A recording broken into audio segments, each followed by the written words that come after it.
Hello again from my front porch. I'm in a whole different position. I'm not even sitting on the porch swing because the sun here behind me it's causing a little bit of grief for where I would be sitting, but that's okay because you know it's always good for me every now and again to change it up and do stuff a little bit different. And plus, you know, you don't get a chance often to see behind me. It's actually been a really beautiful day here in Iowa today, 50 some degrees, and no snow yet. Yay! Eventually that will change and we will get our snow, and you know that's the nature of the beast. But for right now, I'm certainly enjoying days like this. They unfortunately will become fewer and farther in between. But the reason that I wanted to chat today was I wanted to finally get out of my system the last little detail about voting. Because it's permeating still our conversation as a nation. People are frustrated because, you know, President Trump has all these recounts going on, and you know, a lot of people just have fatigue with that, and they just wish things would go away and we would move on. Now, I'm going to tell you right off the bat, I've never made any secret about the fact I'm not a Trump fan. There's a lot about him that I just do not approve of. That being said, though, I don't have any problem with him doing the recounts. In fact, any candidate who feels that that there is a reason for them to think that if they did a recount it might change the results in their favor, you know, ought to definitely pursue that. There's nothing wrong with them doing that. And actually, I am grateful to him for the recounts that he's done, not because of how it might benefit him, but because it is exposed, in my opinion, what is a lack of integrity of our elections. And there's I've tried to raise this issue on social media in general, and I get shouted down because people always interpret it as a Trump thing. That when I say I'm concerned about integrity of elections, they assume I'm talking about the whole Trump got robbed, the election was stolen, there's this rampant fraud. Also, there might be, I don't know, but I'm not going to say there is fraud unless I see the evidence of the fraud, and that's what's obviously still being pursued, and that's what you know, his proponents would hope to be able to find. What I'm talking about, though, is actual integrity of the election. Has nothing to do with who wins. Has nothing to do with who people voted for. Has to do with whether or not the votes were counted. That, to me, is election integrity. That when a voter goes in to cast a ballot, that they have confidence that ballot is going to be counted. If the voter does not know for sure that their vote is going to be counted, then that election suffers from a lack of integrity. And so we now have, because of the Trump recounts, we now have examples from various states of where votes were not included in the election night count. Where there was a tally, here are the votes, here's what we got, and there are thousands of votes that did not get included. Now, they weren't all votes for one candidate or another, and as those have been tallied, they haven't changed the final result. And so there are those who are dismissive of that, who say, well, it didn't change anything, so it doesn't matter. I beg to differ. For those thousands of people who those are their ballots that were not counted, it matters. What's the point in voting if you don't know your vote is going to be counted? And so that to me is the big issue here of election integrity, or the lack of election integrity. And so I'm glad that the spotlight's been shining on it. What I shake my head at, though, is there are those who still, even when I point that out, when I try to explain, no, this is what I'm talking about, the response is, no, but that happens every election. There's always a percentage of ballots that get overlooked. There's always a percentage of ballots that get lost, and then when there's a recount, they find some new votes, and you know, that happens. Statistically, it always happens every time. And we're good with that? I don't get why that's okay.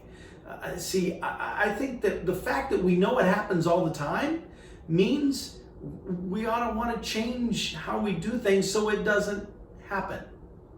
Now, some would say, well, that's why they changed the voting systems, or they go from a electronic ballot to a paper ballot, or from a paper ballot to an electronic machine, or what, you know, that's their attempts to try to fix those things.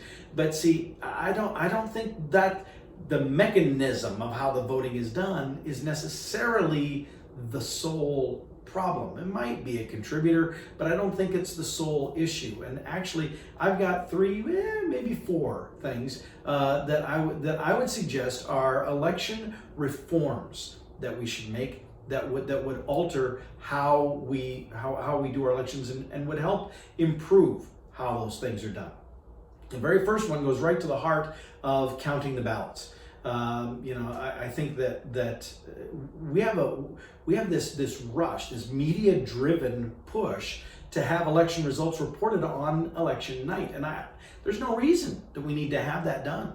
There's absolutely no reason except that we have we want that instant gratification, that instant reporting of the results, and there's no reason that we have to have that except that media drives it. They have to have the big flashy reports and the constant up to date blah blah blah blah blah. And see, I think that is counterproductive. And so one thing, I think that we ought to have election day, which is always on a Tuesday.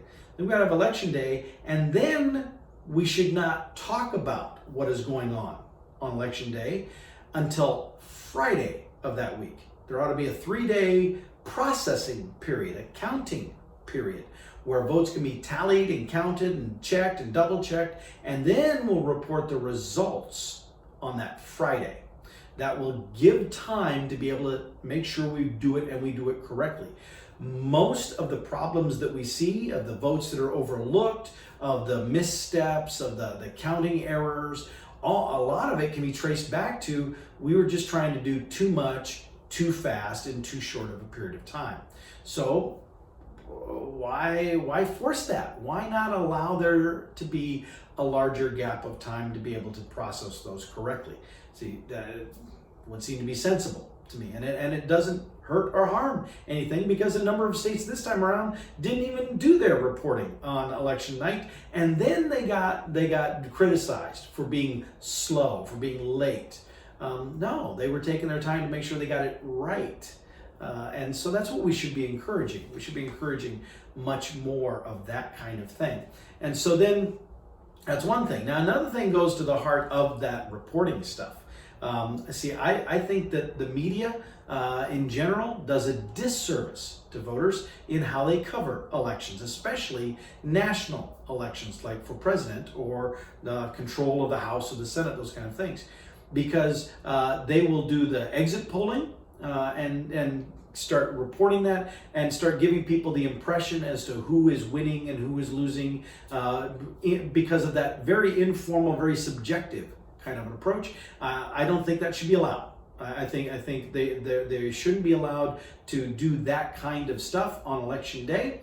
And they can do exit polling if they want to, but they can't report any of it until that Friday. They can't. They should have to sit on it. They also another reason that I like the delay date is because one thing we see now is that you have polls close on one part of the country, East Coast and the Eastern time zone, and you still have polls open in Central, Mountain, Pacific, and whatever Hawaii is, and they start seeing the election results from the East side of the nation before the west side of the nation is even stopped voting. And there's clear opportunity for election influence to cause people to either stay home or go vote in either case because of who it looks like is winning or who is ahead. And that kind of influence in the election should not be permitted.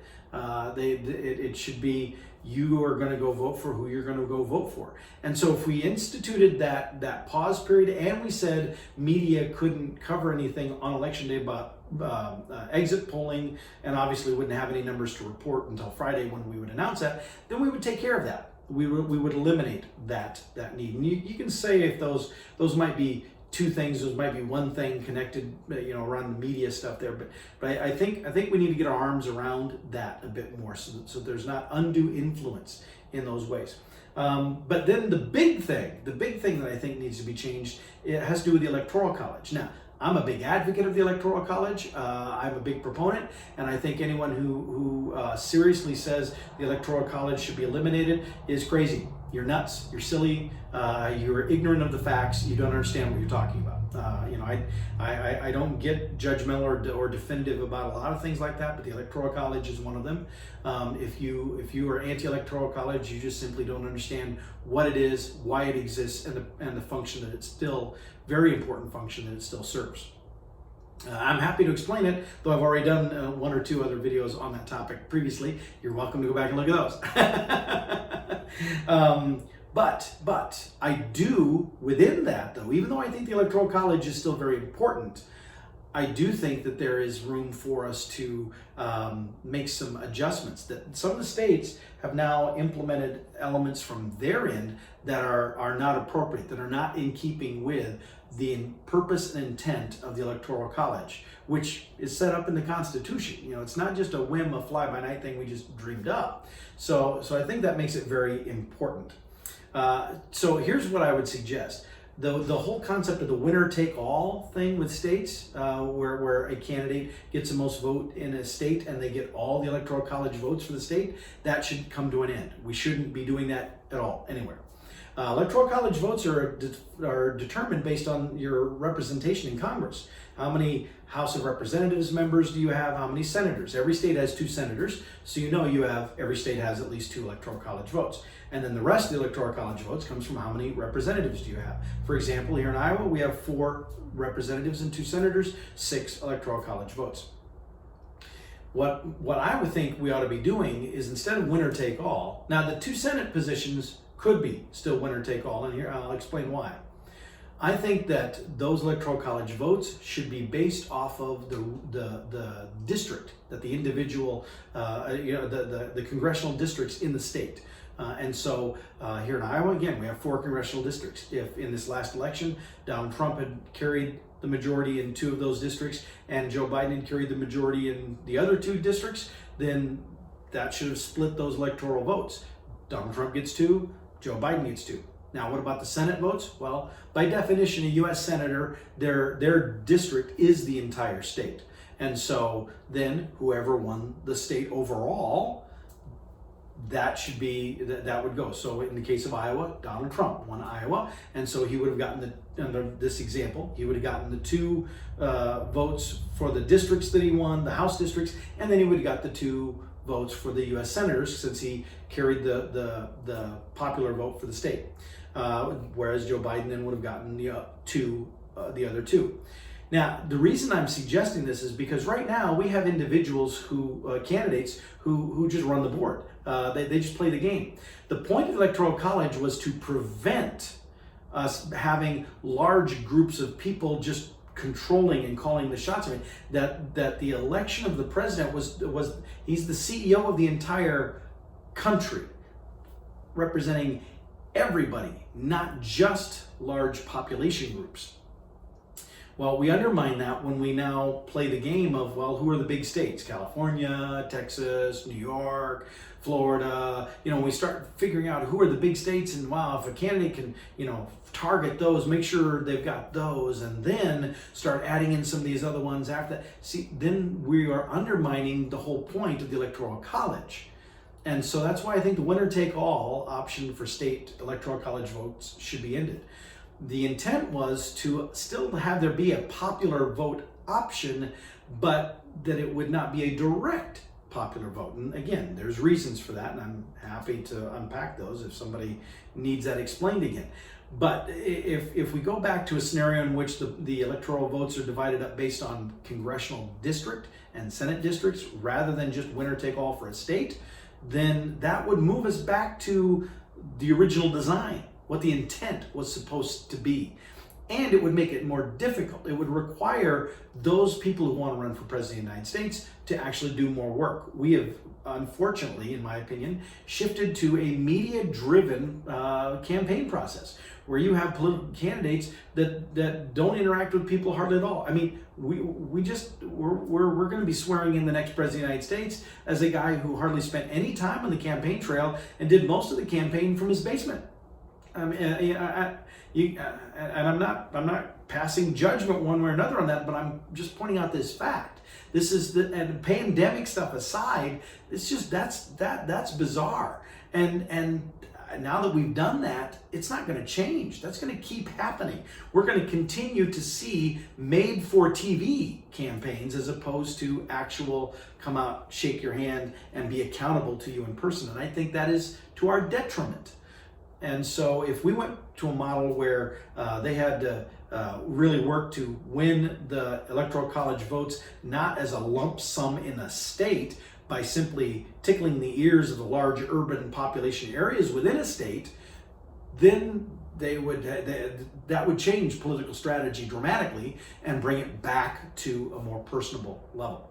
Along with that Electoral College thing, I think there's some states now who have, in my opinion, substantially violated what the intended Electoral College vote is by saying whoever wins the popular vote is who will get their Electoral College votes, even if the other candidate won their state and got the Electoral College vote. So theoretically, if Donald Trump had won the popular vote, but Joe Biden won the Electoral College, they would be saying, well, then Donald Trump would get our votes, even though Biden won our state, because whoever won the popular vote, that's what.